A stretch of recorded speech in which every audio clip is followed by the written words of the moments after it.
Welcome back. براہ راست آپ کو قومی اسمبلی کے اجلاس میں لیے چلیں گے جہاں پر وزیر خارجہ شاہ محمود قریشی اظہار خیال کر رہے ہیں۔ ثابت نہیں ہوا۔ حالیہ تاریخ بتاتی ہے کہ جناب مرحوم جج ارشد ملک صاحب کو جب بلیک میل کیا گیا اور ان سے ایک کنفیشن لینے کے لیے ایک پورا ایک ماحول بنایا گیا تو وہ بھی ایک انوسنس کے لیے وہ بھی فائدہ مند ثابت نہیں ہوا جناب والا۔ اور اب رانا شمیم صاحب کا جو ایفیڈیوٹ ہے یہ میں اس پہ زیادہ بات نہیں کر سکتا کیونکہ ابھی بھی معاملہ سب جوڈس ہے۔ میں اتنا کہنا چاہوں گا کہ یہ بظاہر لگتا ہے it is another attempt to influence the proceedings of the court and to seek decisions in a particular direction. یہ ٹرینڈ بہت خطرناک ہے اور یہ میں سمجھتا ہوں اس کا ہم سب کو نوٹس لینا چاہیے اور اس کے لیے تدارک کرنا چاہیے۔ ایک دوسری چیز جناب والا جو میں آپ کی خدمت میں پیش کرنا چاہتا ہوں، ہمارے حزب اختلاف کے دوست ہیں، تنقید کرنا ان کا حق ہے اور ان کی باتوں کو سننا ہمارا فرض ہے اور ہم نے ان کی تنقید میں جو مثبت پہلو ہے اس کو بھی تلاش کرنا چاہیے اور اگر کوئی مثبت پہلو ہے اگر ہم اس کو اپناتے ہیں تو ہم اپنا فائدہ کرتے ہیں۔ لیکن جناب والا تنقید برائے تنقید اگر ہم کرتے ہیں اور اس سے پورے ملک میں ایک مایوسی پھیلتی ہے، آپ کا جو انویسٹر کانفیڈنس ہے وہ متاثر ہوتا ہے اور جو ہماری معیشت مشکل میں رہی تھی اور اب وہ ریکوری کی طرف مائل ہو رہی ہے اس کو obstruct کرنا اگر اس کا آبجیکٹو ہے تو میں سمجھتا ہوں یہ ملک کے مفاد میں نہیں ہے۔ حکومتیں آتی جاتی رہتی ہیں اور معیشت کے جو اثرات ہوتے ہیں وہ دیر پا ہوا کرتے ہیں۔ جناب والا میں نہیں سمجھتا کہ آج قوم کے سامنے اس قسم کی گفتگو سے مایوسی پھیلائی جائے۔ مایوسی پھیلانے سے میں نہیں سمجھتا کہ ملک کا مفاد ہے۔ آپ کہہ سکتے ہیں، آپ تجویز دے سکتے ہیں، آپ بہتر حکمت عملی کی تجویز پیش کر سکتے ہیں، لیکن یہ کہہ دینا کہ جو خرابی ہے، جو مشکلات ہیں، یہ ایک نااہل اکنامک ٹیم کی وجہ ہے، یہ حقائق کے برعکس ہے۔ جناب والا میں اس لیے عرض کرنا چاہوں گا کہ میں بغیر کسی پہ تنقید کیے آئیے ایک تائرانہ نظر ڈالتے ہیں کہ اگست 2018 میں جب تحریک انصاف کی حکومت معرض وجود میں آتی ہے تو ہماری اکنامک سچویشن کیا تھی؟ Let's ask the economist of Pakistan کہ آپ کے جتنے میکرو اکنامک انڈیکیٹرز تھے which side were they pointing? Were they pointing in the right direction or were they pointing in the wrong direction? آپ دیکھیں کہ 2 سال میں بہت مشکل فیصلے کیے، کڑوی گولی کھائی، پینفل ڈیسیژنز لیے گئے، کس لیے؟ To stabilise the economy and people suffered. we took a lot of criticism but economy الحمدللہ تیسرے سال میں اسٹیبلٹی کے بعد ریکوری کی طرف اب ریفلیکشن اس کا آنا شروع ہو گیا ہے۔ اور یہ میں نہیں کہہ رہا، اب یہ کون کہہ رہا ہے؟ ورلڈ بینک کہہ رہا ہے، میں نہیں کہہ رہا، یہ بلومبرگ کہہ رہا ہے، میں نہیں کہہ رہا، یہ اکانومسٹ کہہ رہا ہے۔ یہ وہ ادارے ہیں جو آپ کی اور میری بولی نہیں بولتے، وہ اپنا تجزیہ پیش کرتے ہیں، ان کے اپنے انالیسز ہوتے ہیں۔ اور وہ کیا کہہ رہا ہے؟ وہ کہہ رہا ہے کہ آج پاکستان کی جو جی ڈی پی گروتھ ہے it is touching 5.37%۔ Now sir, Muslim League Nawaz کی جو حکومت کے ترہ امتیاز تھا، میری بات مکمل ہو جائے پھر ضرور کیجیے گا بات، جو ترہ امتیاز تھا ان کا تھا۔ اس کے بعد احسان اقبال صاحب بات کریں گے، پلیز آپ تشریف۔ میری بات مکمل ہونے دیں سر، آپ ضرور بات کیجیے۔ احسان اقبال صاحب کریں جناب گے۔ والا ان کا ترہ امتیاز تھا کہ ہم نے 5% گروتھ حاصل کی ان حالات میں جن کنڈیشنز میں انہوں نے کی اور جن کنڈیشنز میں آج آپ کی حکومت نے کیا ہے۔ کووڈ کنڈیشن میں پوری دنیا کی معیشت کانٹریکٹ کر رہی ہے، پوری دنیا کی معیشت کو کووڈ کنڈیشنز کی وجہ سے سیٹ بیک ہوا ہے اور ان حالات میں آپ نے 5.37% گروتھ کی ہے. آپ کا جو ایگریکلچر سیکٹر ہے جو سٹیگنیٹ کر رہا تھا, جس پر جمود طاری تھا, جناب والا آج ورلڈ بینک کا سروے کہہ رہا ہے it has grown by 3.3%. Now sir, primarily we are an agrarian economy. There are 83 lakh agriculture farming households in Pakistan. When their purchasing power goes up, it has a multiplier effect on Pakistan's economy. اور یہ ہو رہا ہے. آپ دیکھیے large scale manufacturing کو دیکھیے, the production is going up, اور اس کا امپیکٹ جو ہے آج آپ کو دکھائی دے رہا ہے ان گروتھ. اقتصادی شاہ محمود قریشی قومی اسمبلی میں اظہار خیال کر رہے ہیں. انہوں نے کہا کہ آئیے ہم تاریخ پر نظر ڈالتے ہیں کہ جب ہماری حکومت آئی تھی تو معیشت کی کیا صورتحال, کیا ہم صحیح سمت میں آگے جا رہے تھے؟ جناب والا میں اعتراف کروں گا, اپوزیشن جب بات کرتی ہے اور ان کی بات میں اگر صداقت ہے, ہم آنکھ بند نہیں کر سکتے. ہمیں آنکھیں کھلی رکھنی چاہیے, ہمیں کان کھلے رکھنے چاہیے. جب یہ کہتے ہیں کہ فرٹیلائزر کی قیمتیں چڑھی ہیں, بالکل ٹھیک کہتے ہیں, میں اعتراف کروں گا.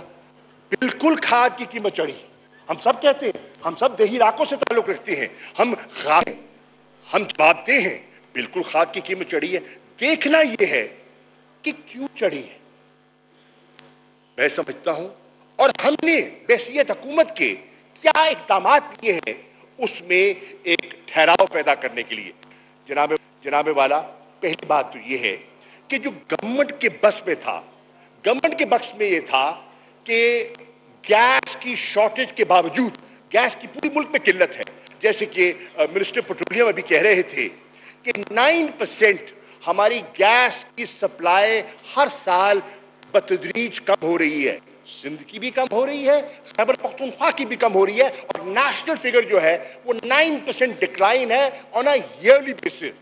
اس ماحول میں جب گیس کی بندش کی گئی ہے, عام شہری متاثر ہو رہے ہیں, لوگوں کے چولہے ٹھنڈے ہیں, اس کے باوجود پاکستان کی معیشت کے پہیے کو رواں دوا رکھنے کے لیے حکومت نے فیصلہ کیا کہ فرٹیلائزر پلانٹس کو گیس کی سپلائی جاری رہے گی.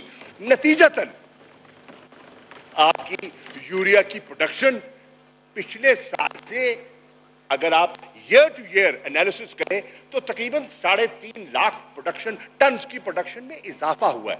اب جو ہم کر سکتے تھے ہم نے کیا, بٹ میں یہ نہیں کہتا, میں ایڈمٹ کرتا ہوں کچھ ڈیلرز ہیں وہ بالکل ہولڈ کر رہے ہیں, کچھ ڈیلرز ہیں جو لوگوں کا استحصال کر رہے ہیں, اور ان کا تدارک ہونا چاہیے, بالکل ہونا چاہیے, اور ہم کریں گے انشاءاللہ. لیکن جناب اسپیکر, میں یہ کہتا چلوں, 1 منٹ کے لیے آپ ذرا ایک نظر ڈالیے.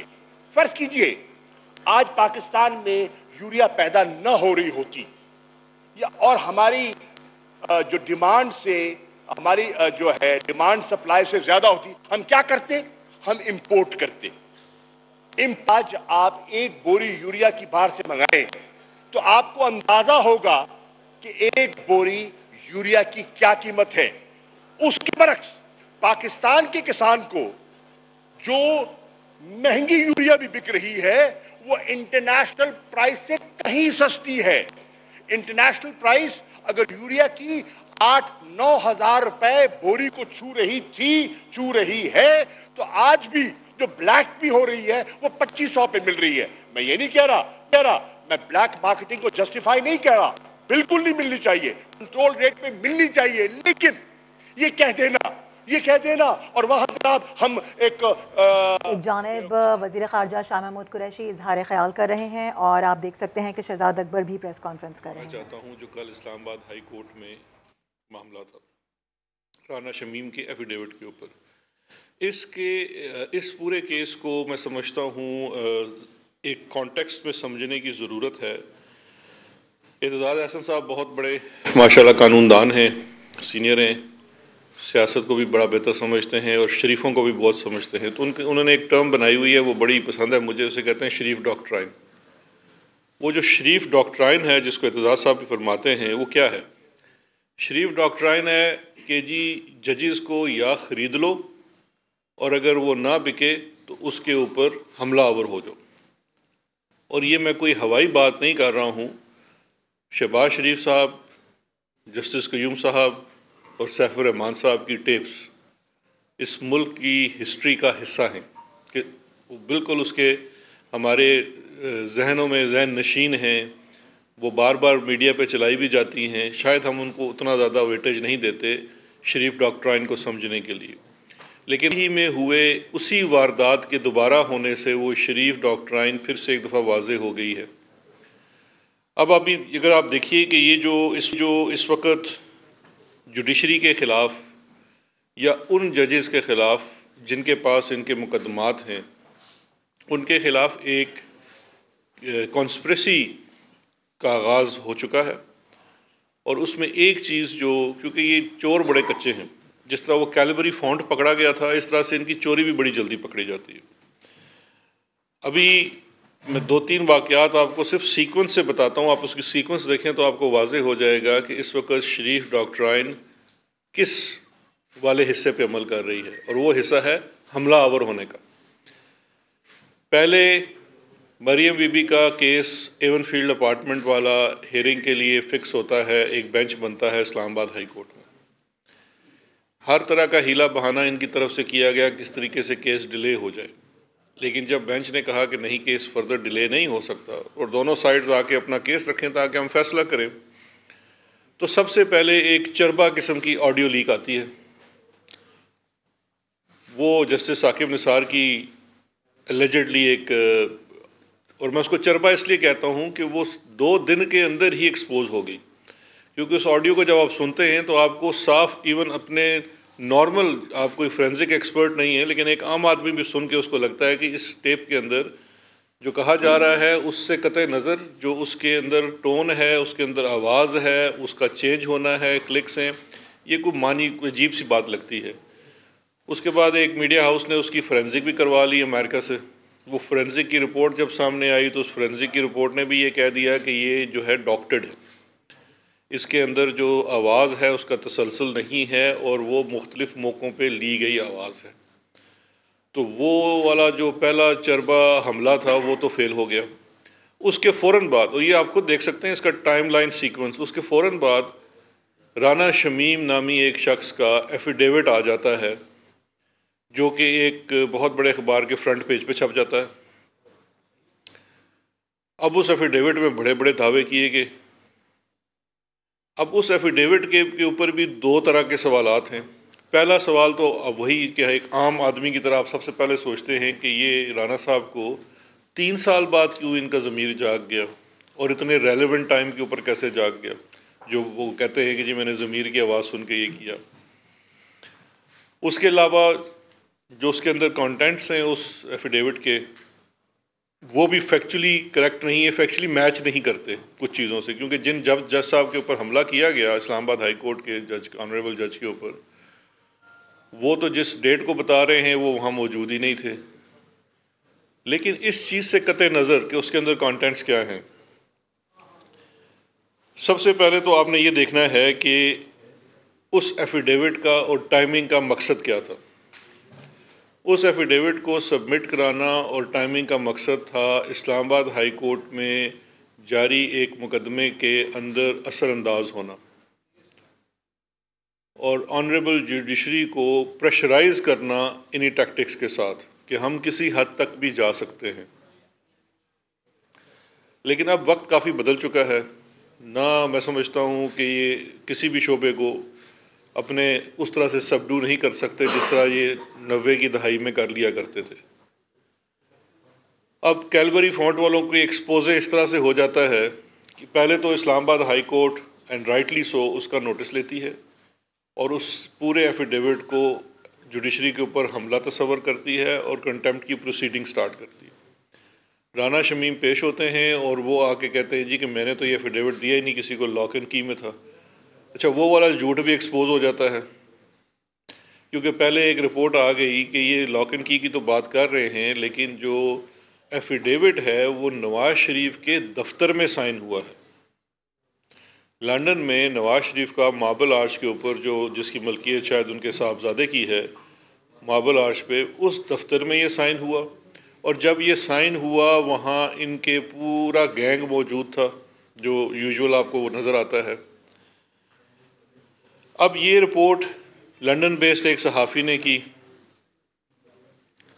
اس رپورٹ کا دوسرا سلسلہ کل یا پرسوں میرا خیال ہے اخبار میں چھپا ہے، اور خود اپنا یوٹیوب چینل پہ بھی عرفان ہاشمی نامی جرنلسٹ نے انہوں نے کیا ہے، لیکن اس میں بڑا ایک انٹرسٹنگ ایویڈنس ہے۔ میں چونکہ قانون کا طالب علم ہوں تو میں قانون کے حساب سے دیکھتا ہوں، اس میں بڑی ایک انٹرسٹنگ چیز سامنے آئی ہے کہ انہوں نے اس کا فورینزک کروایا ہے۔ ان کے پاس جو آڈیو ہے چارلز گتھری کی، چارلز گتھری وہ اس میں کریکٹر ہے جو کہ نوٹری پبلک ہے، جس نے وہ ایفیڈیوٹ نوٹرائز کیا، اور وہ آن ٹیپ ہے۔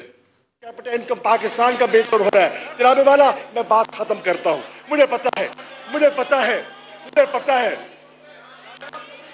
No cross talk, please. No cross talk. مجھے پتا ہے جذبات بھڑک رہے ہیں، مجھے پتا ہے کہ جو صبر کا پیمانہ ہے وہ لبریز ہونے کو ہے، لیکن جناب والا میں عرض کرتا چلوں کہ ہم نے اب فوکس کیا ہے، پہلا سال، دوسرا سال اسٹیبلٹی کا سال، تیسرا سال ریکوری کا سال، اور چوتھا سال خوشحال پاکستان کا سال ہوگا انشاءاللہ۔ جناب والا اب یہ پاکستان کی تاریخ میں پہلی مرتبہ sir on the floor of the house as the foreign minister of Pakistan میں کہہ رہا ہوں، we have given a new direction to Pakistan foreign policy, and there is a new focus and there is a new shift, and that shift is from geopolitics to geoeconomics. Why? To attain economic security for Pakistan, to protect the well-being of ordinary Pakistani, we have changed the direction of Pakistan's foreign policy. Thank you. And Janab Wala, I will conclude, and I will conclude, my speaker, I will conclude that ہم نے آپ سب بتائیں، ایک طرف میری جماعت کہتی ہے بولے، آپ جو حکم کریں۔ نہیں ٹائم کا بس ابھی ٹائم ہو گیا جی، پلیز۔ رائٹ سر، میں آپ کا احترام کرتا ہوں، میں اس چیئر کا احترام کروں گا، میں آپ کے حکم کی تعمیل کروں گا، لیکن جانے سے پہلے یہ کہہ دوں گا کہ میں نے ایک خط عاجزانہ سا خط شہباز شریف صاحب کی خدمت میں پیش کیا، اور ایک عاجزانہ سا خط چٹھی سیاح جی کے نام لکھی ہے، بلاول بھٹو کے نام لکھی ہے جی۔ تو میں کہہ رہا ہوں وہ میرا خط پڑھ تو لو، اس خط کا جواب تو دے دو، مانو نہ مانو، بیٹھو تو صحیح، گفتگو تو کرو، بیٹھ کے بات تو کرو، آؤ، اتنا حوصلہ تو ہونا چاہیے، اتنا حوصلہ تو ہونا چاہیے۔ جب پاکستان کے وفاق کی بات کرتے ہیں، تھینک یو، بیٹھ جاؤ بھائی، بیٹھ جاؤ، بیٹھ جاؤ اپنی جگہ پہ، بیٹھ جائیں بیٹھ جائیں رفیع اللہ، مجھے طریقہ آتا ہے پھر بیٹھنے کے لیے۔ آپ تشریف رکھیں آپ تشریف رکھیں پلیز، مجھے پتہ ہے، پلیز آپ اپنا لبال، آپ رفیع اللہ ہاتھ سے نہ بڑھے پلیز، آپ بیٹھے پلیز، بیٹھ جاؤ جی، وائنڈ اپ کریں پلیز، وائنڈ اپ کریں پلیز۔ جناب اسپیکر، مجھے معلوم ہے کہ صفوں میں کھلبلی مچ گئی ہے، یہ اگر اس طرح بات کرتا ہے تو نکالو اس کو، پریشانی لاحق ہو گئی ہے، مجھے معلوم ہے پریشانی لاحق ہو گئی ہے، اس کو اگر اس طرح بات کریں گے میں نکالوں گا آپ کی بات کو آپ بیٹھ جائیں پلیز، کہتا ہوں بیٹھ جاؤ، پاکستان کے لوگوں بیٹھ جائے پلیز، مت پریشان ہو، ہاتھی کے دانت دکھانے کی اور چبانے کی اور۔ اس کو لے کے آؤ، سیکیورٹی والوں کو لے کے آؤ۔ یہ سندھ کے بارے میں جو کالنگ اٹینشن میں کچھ الفاظ جو ہے میں اس کو حذف کرتا ہوں، متروکہ سندھ استعمال کیے گئے، ان کو حذف کیا جائے۔ جی احسان اقبال صاحب، احسان اقبال صاحب پلیز۔ جی جناب اسپیکر، یہ آپ حکومت کی حالت دیکھ لیجئے، آج ایک بہت ہی اہم مسئلے کی طرف میں بات کر رہا تھا، لیکن حکومت کی حالت آپ دیکھ لیجئے کہ میدان چھوڑ کے بھاگ رہے ہیں، ان میں اتنا حوصلہ نہیں ہے کہ یہ ہماری بات سن سکیں. جناب اسپیکر، یہ جو موصوف وزیر خارجہ ہیں، ان کا ایک کالنگ اٹینشن نوٹس بھی ہے جو ہزاروں پاکستانی طلبہ اور طالبات کا مسئلہ ہے. ان میں یہ بھی جرت نہیں کہ یہ پاکستان کے نوجوانوں کے مستقبل کے حوالے سے یہاں بیٹھ کر اس کا جواب دیتے. میں نے آج سمجھ لیا ہے کہ یہ پاکستان کے نوجوان کیوں رسوا ہو رہے ہیں. اس لیے کہ ہمارا وزیر خارجہ اپنا کام کرنے کی بجائے آج ان کی گفتگو میں کبھی مجھے شہزاد اکبر کا چہرہ نظر آتا تھا، کبھی مجھے فروغ نسیم کا چہرہ نظر آتا تھا، کبھی مجھے شہباز گل کا چہرہ نظر آتا تھا، کبھی مجھے فخر امام کا چہرہ نظر آتا تھا، کبھی مجھے شوکت ترین کا چہرہ نظر آتا تھا. تو آج پتہ چلا کہ یہ وزیر خارجہ صاحب اپنے کام کے علاوہ سب کا دوسروں کے حصے میں ٹانگ اڑا رہے ہیں. اس لیے پاکستان کی خارجہ پالیسی کا یہ حال ہے. اور آج تو شاید انہوں نے اپنی رونمائی کی ہے پی ٹی آئی کے متبادل قیادت کی حیثیت سے بھی. وہ شاید یہ انٹرویو دینا چاہ رہے تھے کسی کو، عمران خان کے بعد میں بھی ہوں، میرے پہ توجہ کر لیں، میں بھی امیدوار بن سکتا ہوں وزیر اعظم کا.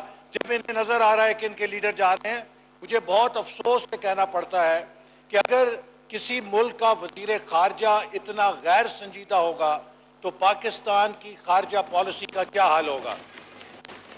جناب اسپیکر، آج انہوں نے جو باتیں کی، میں اصل موضوع پہ آنے سے پہلے 2 منٹ میں اس کی وضاحت ضرور کرنا ضروری سمجھتا ہوں.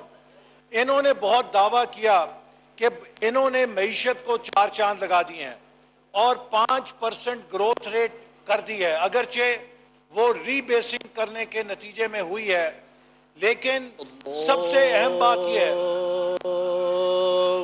اکبر اللہ.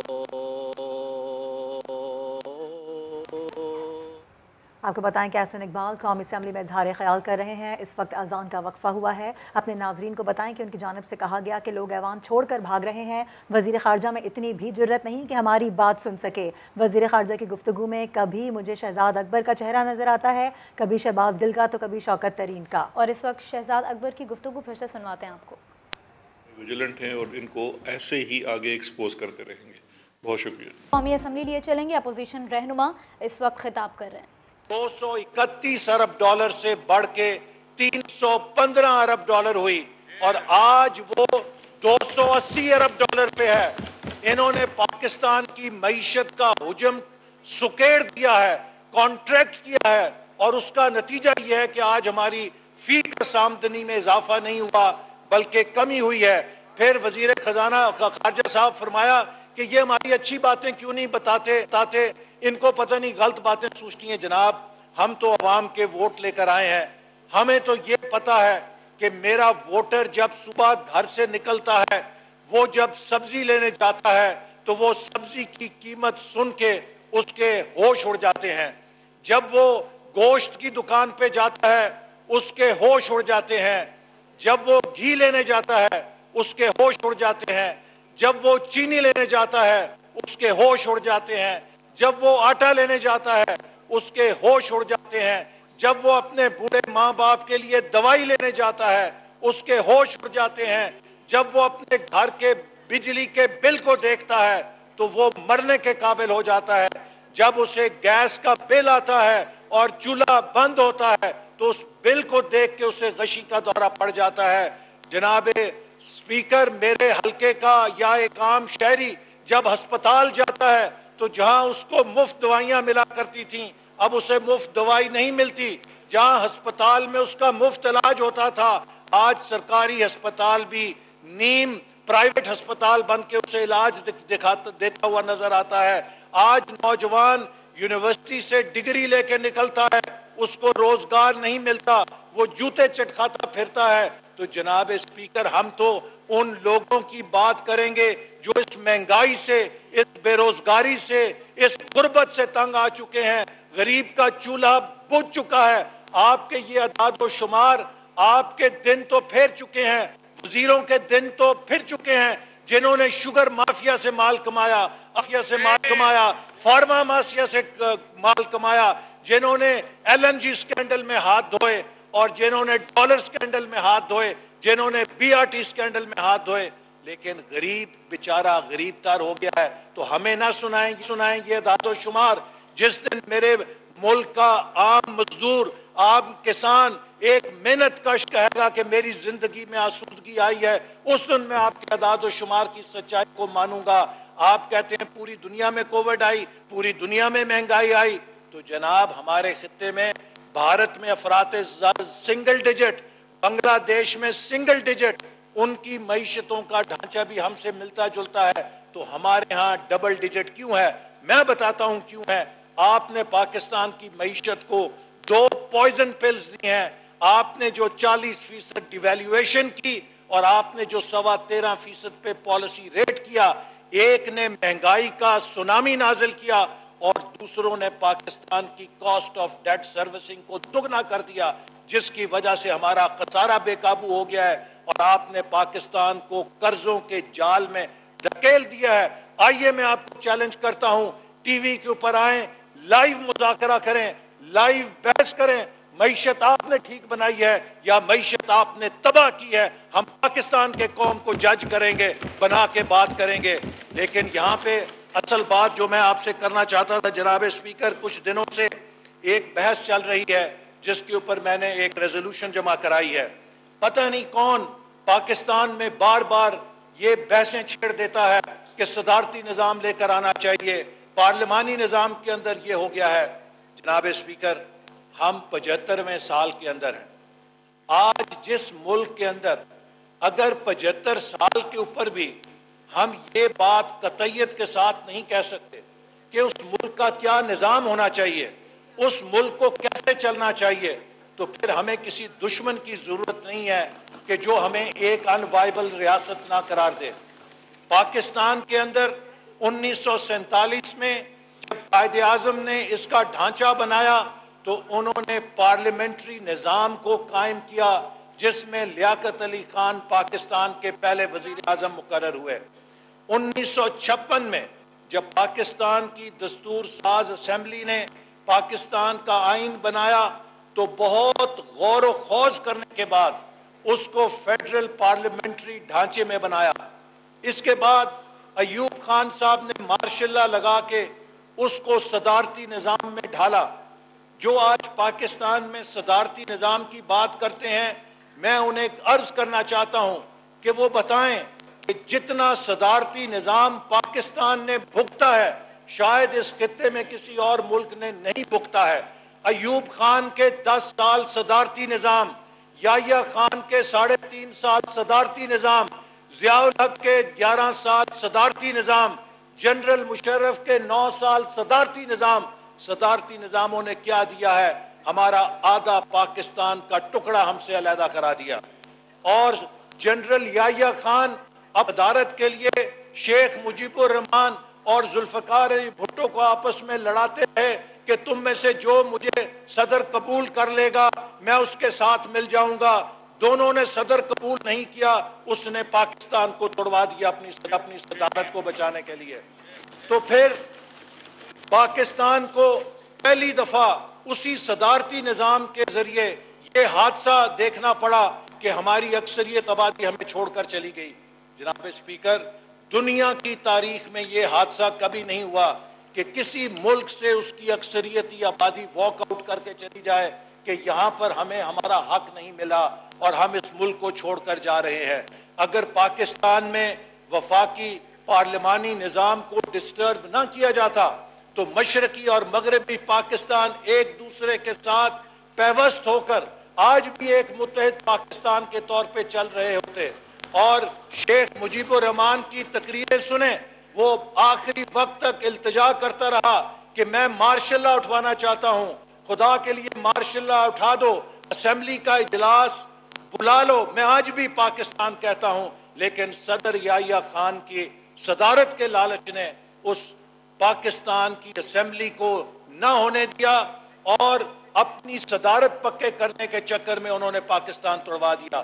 پھر ضیاء الحق صاحب کا مارشل لا بھگتا, صدارت کا طویل نظام دیکھا, اس میں چھوٹے صوبوں کے اندر سندھو دیش کی کہیں تحریک پیدا ہوئی, کہیں احساس محرومی چھوٹے صوبوں میں پیدا ہوا,